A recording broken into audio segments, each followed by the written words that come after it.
제가 무슨 얘기를 했었냐면 이제 여러분들이 기억이 나실런지 모르겠는데 달러 인덱스 얘기를 좀 많이 하지 않습니까? 네. 이런 식으로 해서 이제 아래가 달러 인덱스고 위에는 요 비트코인이고 네. 이런 거에 대한 얘기를 이제 쭉 하는데 제가 이제 이런 얘기를 한 적이 있어요. 아마 기억나시는 분들은 계실 거예요. 무슨 얘기를 제가 했냐면 자 이게 우리가 반감기 때문에 4년 사이클인 줄 알고 있는데 그쵸? 저도요. 반감기 때문에 4년 사이클로 간다라고 알고 있는데 위에는 비트코인 아래는 달러 인덱스예요. 근데 보면은 비트코인 불장일 때마다 달러 인덱스가 떨어진단 말이에요. 그쵸? 거꾸로 가잖아요. 그리고 얘도 달러 인덱스가 떨어지면서 비트코인 불장이란 말이에요. 그쵸? 그리고 사실 이때도 달러 인덱스가 이렇게 떨어지면서 이게 불장이거든요. 그래서 과연 이게 반감기 때문에 비트코인을 4년 주기로 움직이는 걸까? 안 그러면 4년마다 달러 인덱스가 떨어지기 때문인 걸까? 라는 얘기를 한 적이 있어요. 제가 그래서 뭐라 얘기했냐면 자 그러면 변수가 두 가지다. 반감기랑 달러 인덱스. 그러면 지금은 반감기이기도 하고 달러 인덱스가 떨어질 타이밍이기도 하니까 어쨌든 요번에 문제가 없어. 근데 만약에 반감기 타이밍이 아닌데 달러가 폭발적으로 떨어진다면? 그러면 비트코인은 올라갈까 떨어질까? 반감기 타이밍 상으로 봤을 때는 떨어져야 되는데 예를 들어 달러가 폭발적으로 떨어진다면? 그럼 비트코인 올라갈까 떨어질까? 요런 얘기를 한 적이 있거든요. 네. 근데 지금은 상관없다. 왜냐면 반감기 타이밍 때문에 올라가는 거랑 달러 인덱스가 떨어질 타이밍인 거랑은 지금 1차기 때문에 1차면 우리는 걱정 안 해도 되는데 어차피 오니까. 근데 만약에 그 두 개가 달라지는 상황이 만약에 온다면 그러면 우리는 두 개 중에 어떤 걸 기준으로 삼아야 될까? 라는 얘기를 한 적이 있어요. 네. 기억나시는 분들 많을 겁니다. 네. 아, 많지 않나? 왜냐면 제가 이게 중요한 얘기가 아니기 때문에 그냥 흘려서 얘기했었거든요. 저는 이게 항상 달러 인덱스랑 반대로 간다라는 건 알고 있었는데 두 개가 만약에 타이밍이 맞지 않았을 때 반감기랑 달러랑 않았을 때 근데 퍼즐이 그때 달러랑 상관이 있다고 하셨는데 뭐 그것도 맞는데 네. 근데 이제 지금은 타이밍이 똑같으니까 상관없다는 거예요. 왜냐면 제가 얘기를 엄청 강조해서 하지 않는 이유도 그거예요. 네. 타이밍이 어차피 똑같아. 그럼 굳이 이것 중에 둘 중에 뭐일까 맞출 필요가 있어 없어요? 없죠. 네. 그러니까 이제 예를 들면 간장도 넣고 소금도 넣었어. 근데 맛이 엄청 좋아졌어. 그러면 간장 때문일까 소금 때문일까 맞출 필요 있어 없어요? 없죠. 없다. 그런 얘기예요. 오. 네. 그러니까 내가 강조를 안 한 거야. 아 이거는 소금 때문에 맛있어졌습니다. 간장 때문에 맛있어졌습니다. 이런 얘기를 안 하는 거야. 비유 좋았다. 네. 그런데 만약에 이게 달라지면 그러면 소금만 넣는 상황이 오거나 간장이 넣는 상황이 오거나 그러면 어떤 게 맛있을까? 약간 요런 상황에 놓여져 있다. 네. 근데 요런 얘기를 제가 이제 하고 나서도 그냥 지금은 상관없으니까 그냥 말았었는데 똑같은 얘기를 라울팔이 요번에 하더라고요. 똑같은 얘기를 해요. 그래서 뭐냐면 반감기 때문에 비트코인이 오르는 게 아니다라는 얘기를 합니다. 네. 네. 그래서 반감기 때문에 오르는 게 아니고 그러면 어떤 것 때문에 오르는 거냐? M2 때문에 오르는 거다. 글로벌 M2 때문에 비트코인이 오른다. 라는 얘기를 합니다. 글로벌 M2랑 달러 인덱스랑 완벽하게 똑같은 건 아니에요. 근데 이제 글로벌 M2 중에 가장 많은 비중을 차지하는 게 달러고, 그쵸? 달러고, 그 다음에 달러의 가치 하락, 달러 인덱스 하락은 돈을 풀리는 걸 의미하거든요. 그래서 글로벌 M2가 높아지는 것과 달러 인덱스가 떨어지는 것은 어느 정도 일맥상통한 얘기예요. 네. 이게 아니다라고 얘기하시면 전 할 말이 없는데. 네. 자, 그래서 요걸 보시면은 얘가 요 아래 있는 이 검은색이 여기 글로벌 M2고요. 요 위에 있는 게 비트코인이에요. 요런 식으로 글로벌 M2가 이제 수렴을 하고 튀어 오른다. 그런 다음에 이렇게 올라갈 때 비트코인 폭발하더라. 얘도 수렴하고 튀어 올랐다가 이렇게 되돌림을 받는다. 그 다음에 올라갈 때 폭발하더라. 그리고 지금도 수렴한 다음에 올라갔다 떨어진 상황이다. 그런 다음에 얘가 이렇게 쭉쭉 올라가면 비트코인도 지금 폭발할 거다. 요 얘기예요. 그러면 정확히 어떤 얘기를 하는지를 제가 지금 간략하게 설명을 할 거예요. 먼저. 네. 네. 그리고 제가 여기에서 어떤 인사이트를 얻었는지를 여러분들이랑 같이 좀 얘기하도록 하겠습니다. 라울팔의 핵심 메시지는 모든 자산은 결국에는 요 유동성에 의해서 결정이 된다라는 거예요. 머니 서플라이. 네. 근데 이제 하나하나는 아니라는 거죠. 뭐 특정 알트코인 요건 아니고 뭐 나스닥의 특정 종목 요거는 달라질 수 있겠지만 크게 보면 그러니까 우리 배웠잖아요. 큰 수의 법칙이니 어쨌든 뭐 여러 가지 확률 분포 이런 거 배웠으니까 참여자가 많으면 그리고 그게 망하지 않는다면 더 정확해지죠. 네. 그러면 요 가격이 오르락 내리락이 있는데 그게 나스닥의 펀더멘탈로 이루어지지 않는다는 거예요. 결국에는 돈이 얼마나 풀리느냐로 이루어진다라는 게 어쨌든 요 핵심 메시지입니다. 네. 네. 비트코인 같은 경우에는 이제 라울팔이 말하는 바나나 존이라는 게 있거든요. 올라가는 시기. 여러분들도 자주 보셨을 텐데 요거예요, 요거. 이거 본 적 있죠? 네. 응. 해서 예전 같은 경우 2011년, 2012년인데 이때도 이렇게 와가지고 한번 바나나존 1, 바나나존 2 해서 여기 끝나서 여기까지 올라가고 바나나존 1, 2 여기까지 올라가고 그러니까 요거는 전고점 근처에서 일어나고 그쵸? 얘도 요 전고점 근처에서 1, 2 한 다음에 여기까지 올라가고 그래서 지금 라울팔이 봤을 때는 바나나존 여기 1 이걸 페이지 1 페이지가 맞지? 페이지 1이고 그다음 페이지 2가 이제 여기서 있을 거고 조정이 있을 거고 그다음에 여기까지 올라간다. 그래서 요것도 난 소름이었어. 페이지 2가 있다는 거. 이거 내가 얘기했지. 맞아요. 이거 비트는 시니아가 확정되는 구간이라고 얘기했잖아. 맞아요. 예. 여러분들 기억나시죠? 그래서 지금 이제 요 상태로 올라가면은 이렇게 떨어졌는데 비트만 고점 쭉 올라가네? 비트는 시니아라고 생각하는 사람 많을 텐데 비트는 시니아를 확정짓는 그런 생각을 확정짓는 조정이 분명 온단 말이에요. 왜냐면 여기까지 갔다가 V자로 반등해. 그러면 요 비트코인을 존버하던 사람들도 알트코인을 존버하던 사람들도 다 뭐라고 생각하냐면 비트는 시니아라고 생각한단 말이에요. 그렇죠. 그거를 이제 페이지 2라고 얘기하더라고요. 페이지 2가 있을 거다. 그래서 라울파도 여기서는 한 번 정도 올라가다가 좀 큰 요 조정이 있을 거다. 그리고 그때 X에서 다 불장 끝났다라고 말하는 놈들이 있을 거다. 네. 라는 것까지 얘기하더라고. 오. 주경 아저씨를 저격한 건지 모르겠는데.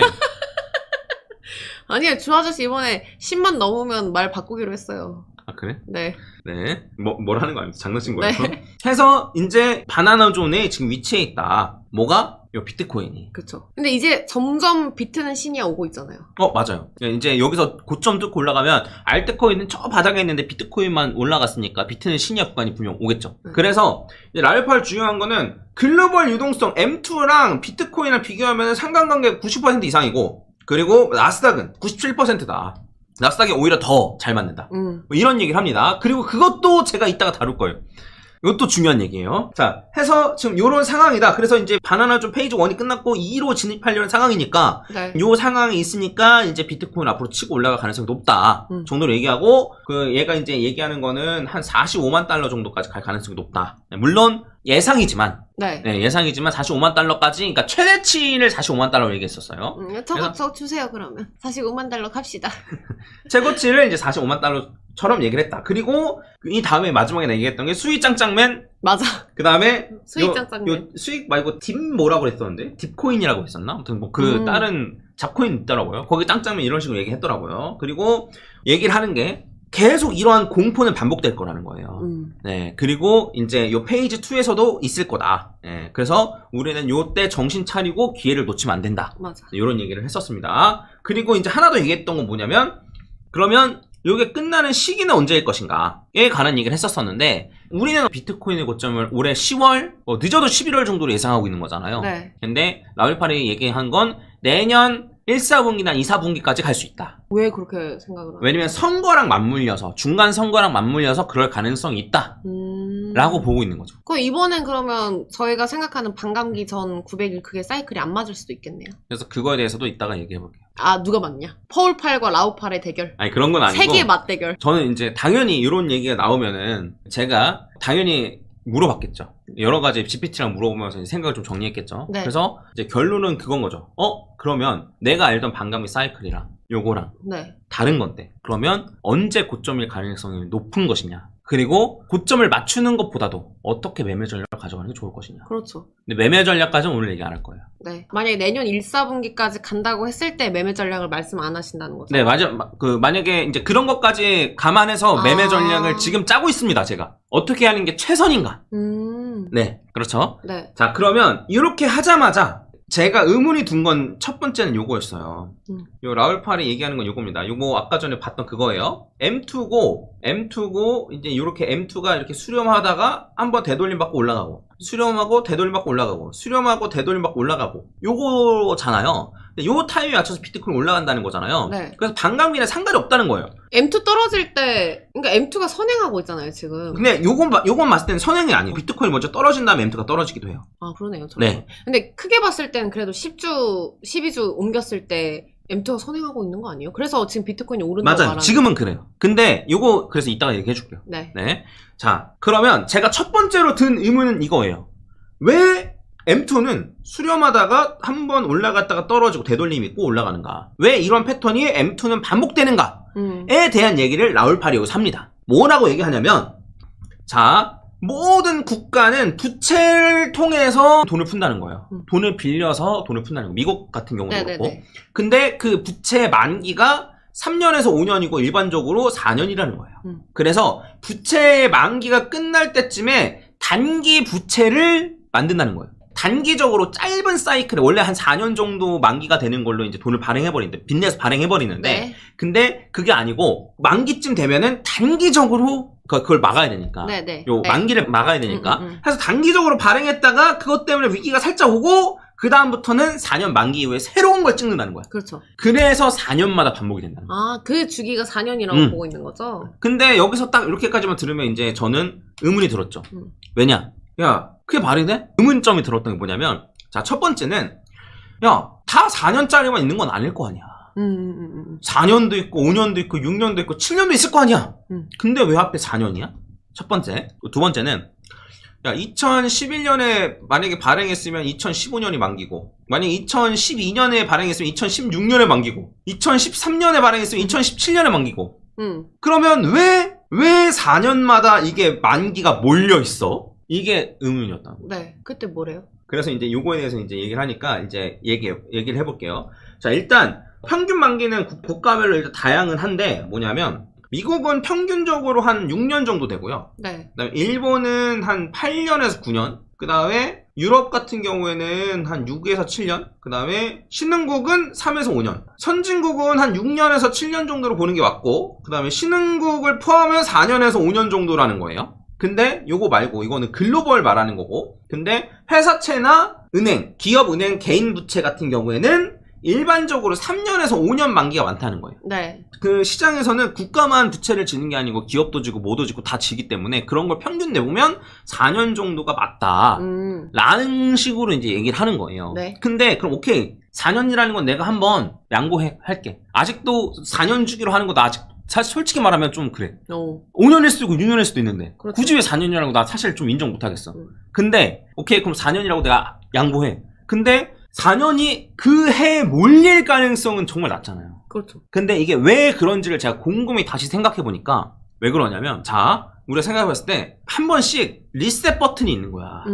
세계 경제나 글로벌 M2에 한 번씩 리셋 버튼이 있는 거야. 네. 뭐냐면 닷컴 버블 같은 거. 아, 모든 걸 깨끗하게 해주죠. 그래서 한꺼번에 망하고, 안 그러면 그때 당시에 부채를 해결하려고 돈을 많이 찍어냈다든가. 네. 그런 식으로 쉽게 말하면 블랙스완으로 얘기하는 네. 그런 이벤트들이 있는 거야. 그럼 그런 이벤트들이 언제 있었냐라고 생각을 해보면, 자, 2000년 닷컴 버블, 그쵸? 네. 2008년에 리먼 사태, 네. 그 다음에 2012년에 보면 이거는 요 나머지 거는 요 유럽? 네, 뭐 어떻게 알았어? 왜 그렇게 놀래요? 아니, 알 수도 있죠. 그렇게까지 놀랄 일이요? 눈이 튀어나온 줄 알았어요. 유럽의 재정 위기가 있어요. 이때 2012년에. 있습니다. 네. 아니. 그다음 2016년에는 그 브렉시트가 있었고 이때. 네. 그다음에 우리가 잘 아는 2020년에 뭐 있었어요? 코로나가 있었어. 그니까 이것 때문에 그랬는지는 모르겠는데 리셋 버튼이 4년 단위로 있었던 거야. 요건 8년, 요건 4년, 요건 4년, 요건 4년이잖아. 리셋 버튼이 4년마다 있었던 거야.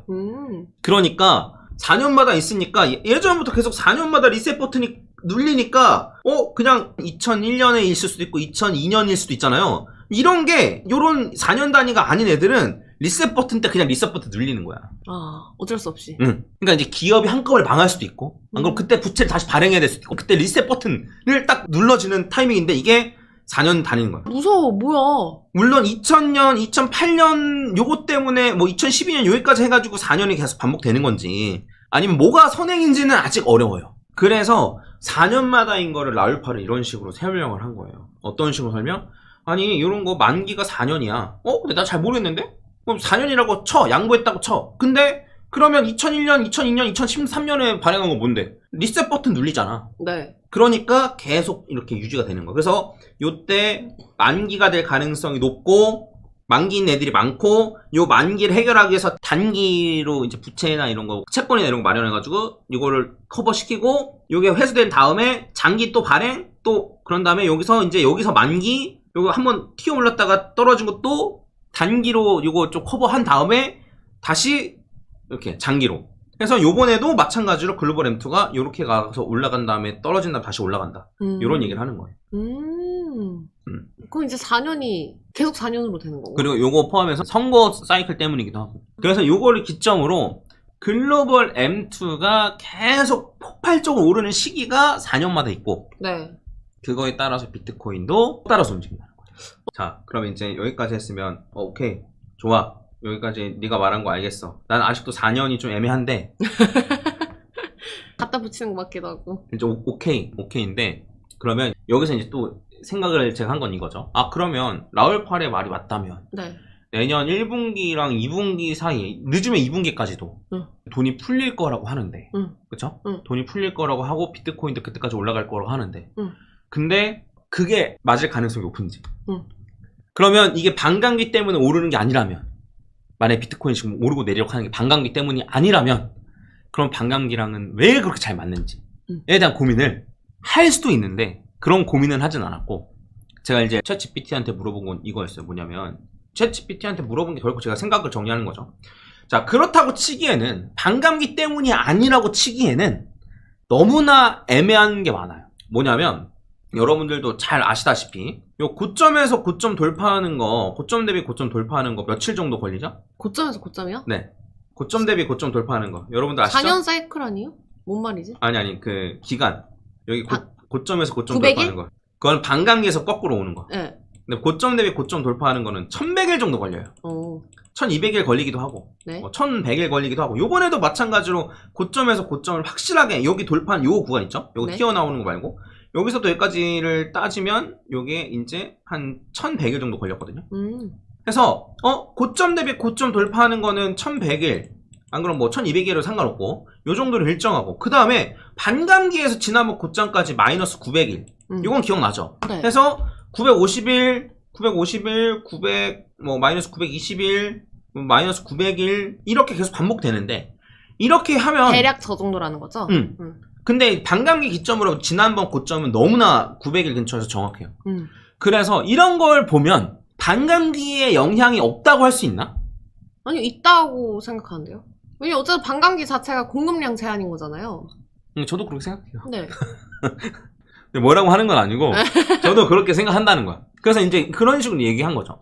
만약에 요번에 비트코인이 올라가고 떨어지고 하는 게 요 M2에만 좌우된다면, 글로벌 M2에만 좌우된다면, 그 반감기 때문이 아니라면, 네. 그런 것 치고는 너무 칼같게 맞지 않냐 이거예요. 네. 그쵸. 그쵸. 근데 둘 다 어쩌다 보니까 맞아진 거 아니에요? 제가 생각했을 때 그걸 따져야 해요? 아니, 따질 필요가 없지. 그래서 제가 내린 결론부터 얘기하면 이거예요. 뭐냐면, 따질 필요가 없다? 네. 왜냐면 우리가 늘 항상 말하는 게 네. 소금, 후추 같고 맞아요. 네, 당장 그 네. 이야기잖아요. 네. 이게 뭐로 가든 어떻게 가든 비트코인 고점이 똑같다면 어떤 경로든 상관이 있나 싶어가지고. 그래서 제가 이제 여러분들한테 얘기하고 싶은 건 이거예요. 뭐냐면, 그러면 결국에는 올해 고점이냐 내년 고점이냐는 거잖아. 그거는 확실히 했으면 좋겠잖아. 근데 퍼즈님은 올해로 보고 있는 거고 라울팔님은 내년으로 보고 있는 거잖아요. 맞아요. 네. 근데 요거를 왜 그렇게 생각하는지는 조금만 이따가 얘기하고, 그래서 그러면 1년 단위로 보면은, 예를 들면 1년 단위로 만약에 본다. 그러면 이제 이런 식으로 우리가 생각을 해볼 수 있는 거죠. 뭐냐면, 올해도 어쨌든 양봉이야.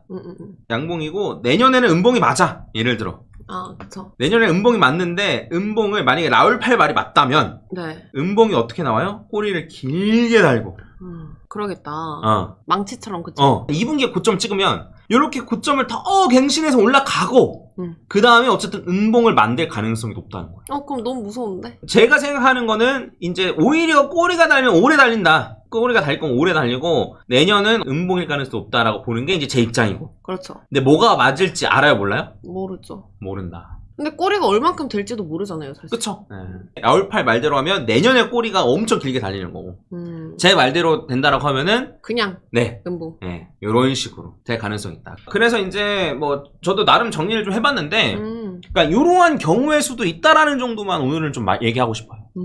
라울팔은 이렇게 받고 충분히 이런 상황이 올 수도 있다. 과연 라울팔이 맞을 것인가? 펄팔이 맞을 것인가? 이런 느낌 아니에요? 근데 이제 어거지를 따진다면 그 반감기의 시점이 바뀌거든요. 네. 그 최고 속도에 따라서 아, 그렇죠. 조금씩 예. 이렇게 당겨. 한두 달 왔다 갔다 하고 그 다음에 지금 계속 950일, 925일, 900일 이런 식으로 줄었으니까 네. 요번에 한 850일 정도로 당겨줘도 크게 문제는 없단 말이에요. 점점 당겨주고 있어서. 네. 그래서 그런 것까지 감안하면 가능하다. 네, 내년의 고점, 내년 1분기의 고점인 것도 가능은 하다. 그래서 제가 이제 그 1년봉을 보여주면서 했던 얘기가 그거였잖아요. 결국에는 지금 굉장히 고민을 많이 해야 한다. 고민을 많이 한 사람만 올해 끝에 가서 팔 수 있을 것이다. 근데 만약에 내년 고점이면 어떡해요? 그래서 그 가능성이 있기 때문에 부랴부랴 얘기하는 거예요. 근데 저도 이게 어쨌든 불가능한 얘기는 아니니까. 아, 근데 뭐 고점 예측자는 아니잖아요, 퍼즈님께서. 예. 아, 그러면 어떻게 해야 돼? 라고 생각을 하시면은, 저는 개인적으로 이제 알트코인 불장이 오르냐, 비트코인 도미넌스가 떨어지느냐, 이런 걸 추가적인 지표로 삼아가지고, 그걸 말고도 여러 가지 얘기했죠? 그래서 여러분들이 좀 곰곰이 생각을 잘 해보셨으면 좋겠다. 근데 사실 퍼즈님께서 늘 말씀하신 것처럼 네. 알트 불장이 오기 직전에 넘기고 이러기가 쉽지가 않아요. 맞아요. 네. 네. 근데 어쨌든 불장이 끝나려면 알트 불장이 오긴 와야 되거든요. 그러면 만약에 올해 10월, 11월 됐는데, 혹은 12월까지 됐는데, 알트 불장이 아직도 안 왔어. 그러면 이제 내년으로 넘어갈 가능성이 있는 거죠. 그런 퍼즈님한테 가서 이제 악플 적어야죠. 근데 내년에 비트코인은 은봉일 가능성이 높아요. 근데 저도 가장 좀 어려운 건 뭐냐면 알트 불장이 내년이면 그럼 골치 아파지는 거야. 그럼 그냥 다들 뭐 기절 메타 한 번씩 해야죠. 나 죽었어 생각하고 업비트 지웠다가 내년 초에 다 같이 까는 거 어때요? 그래서 어쨌든 요거는 중요한 얘기여서 네. 그리고 분명히 반감기랑 어긋나는 타이밍도 있을 수도 있는데 네. 근데 반감기가 애초에 4년 단위여서 이게 계속 4년 단위로 유지가 된다면 앞으로도 계속 유지가 될 가능성이 높아요. 네. 근데 이제 제가 이거를 굳이 얘기하는 건 뭐냐면 4년 단위가 아닌데도 갑자기 막 M2가 특정 이슈 때문에 폭발한다거나 그런 일이 생긴다면 비트코인은 하락해야 되는데 굳이 하락하지 않거나 그런 것도 생각을 할 수 있다라는 거죠.